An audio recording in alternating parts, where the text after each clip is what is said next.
Michaela Joy Garecht was born on January 24, 1979. She lived in Hayward, California with her parents Rod and Sharon. On the morning of November 19, 1988, Michaela and her friend Katrina left home at 10 a.m. They then rode their scooters to the Rainbow Market. The two of them wanted to get some food and sodas. When they left the store, they walked home and completely forgot about the scooters. Eventually they remembered and walked back to the store.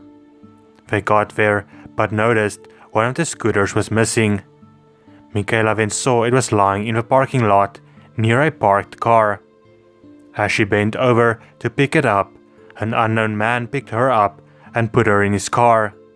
The only witness was Katrina, and she ran inside the store to get help. The female clerk called the police, but it was too late. 9-year-old Michaela was gone. The search for Michaela was really extensive. In the first year, the police received over 5,000 leads, and there was 42 missing person flyers printed.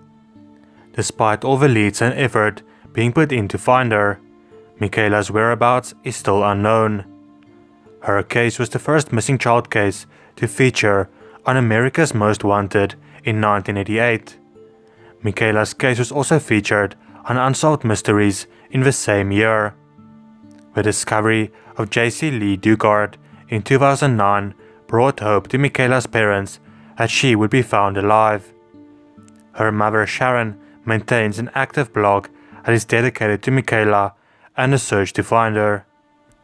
Each year on the anniversary of her abduction, members of the community would come together and put up ribbons on the tree next to where the car of her abductor was parked.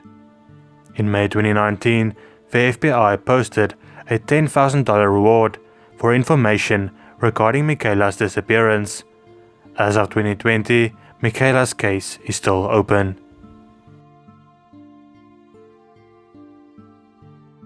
Amber Elizabeth Cates was born February 3, 1988 in Spring Hill, Tennessee. On April 11, 2004, she left her mother's house in Maury County, Tennessee with a friend named James Gordon in a gold Mazda.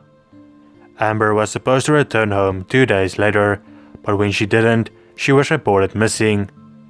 The police questioned James Gordon. He told them that he left her with another friend, Ronald, California in Zuriega.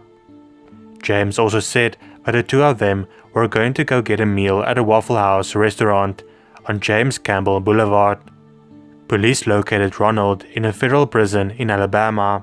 Ronald told police that he dropped her off at a garage in Columbia, Tennessee after she purchased hair dye. He also claims that he has no idea what happened to Amber after he had dropped her off. Amber's older sister, Brenda James, claims that Amber was involved with bad people, that she was often drinking and partaking in illegal substances. Brenda became Amber's legal guardian just a few days before she was last seen. Brenda does not believe Amber is alive anymore, but if she is, that she would be in Georgia or Texas. At first it was believed that Amber simply ran away, but the fact that so many years have gone by made police believe that she met with foul play. No trace of Amber has been seen since. Her social security number has gone unused since 2004, and she hasn't used her cell phone either. This is an age progression of what she might look like now. She would now be 32 years old.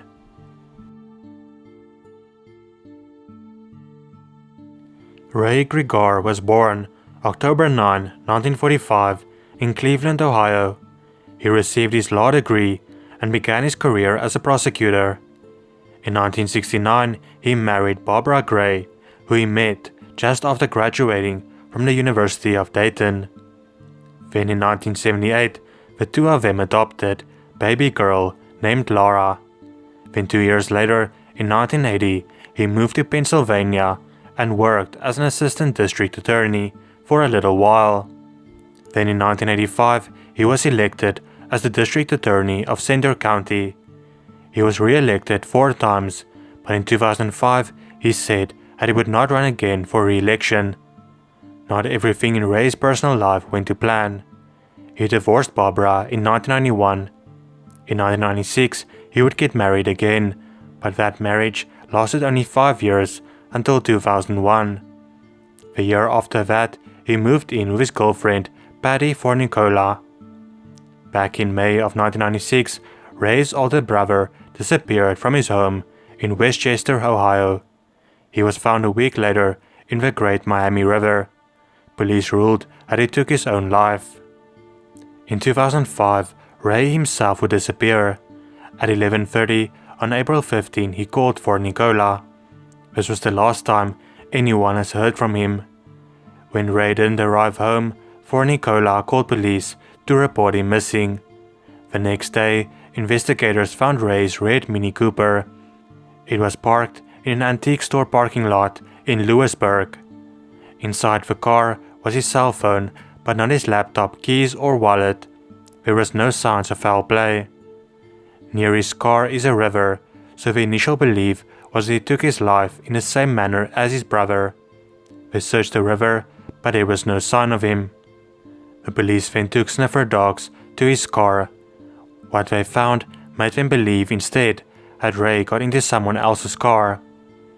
2.5 months after he disappeared, fishermen found Ray's laptop.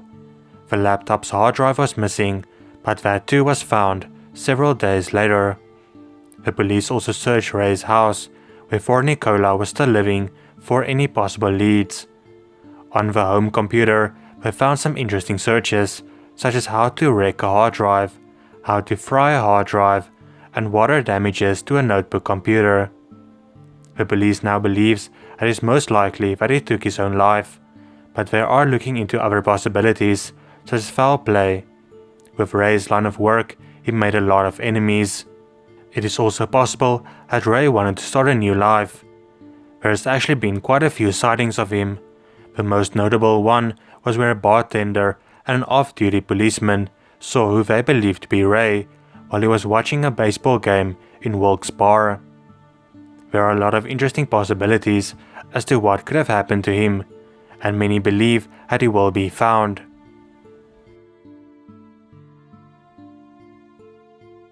Teresa Lynn Gibson was born on the 17th of August 1960 in Knoxville, Tennessee. On the morning of October 8, 1976, she got up early to get ready for school. She had a long bus ride to prepare for, since her class had a field trip to the Great Smoky Mountains National Park. Teresa really did not want to go on this trip and expressed her concerns with her father. She was happy to see it was raining outside when she woke up and was confident that the trip would be cancelled. To her dismay, she learned that the trip was still going ahead when she arrived at Bearden High School. She was definitely not dressed for hiking. She even had a diamond and sapphire ring that cost her $600. At around 12:30 a.m., the school buses arrived at a parking lot near Forney Ridge Trail. This trail was 1.8 miles long and led to a place called Andrews Bald. When the students got to Andrews Bald, they all had to return back to the parking lot. Several students saw Teresa make it to Andrews Bald, and she was last seen about 3/4 of a mile from the parking lot. What is strange about her disappearing is that there were lots of students behind her and in front of her. Her disappearance was noted 30 minutes after she was last seen. A teacher and one student then went back through the trail, while all the other students had to wait in the bus, but they couldn't find Teresa. The teacher, Wayne Gunlip, then called the National Park Service and filed a report. He also stayed behind while everyone else headed back to Knoxville, Tennessee. That evening, 19 volunteers gathered to search for Teresa. By then, the weather was very bad.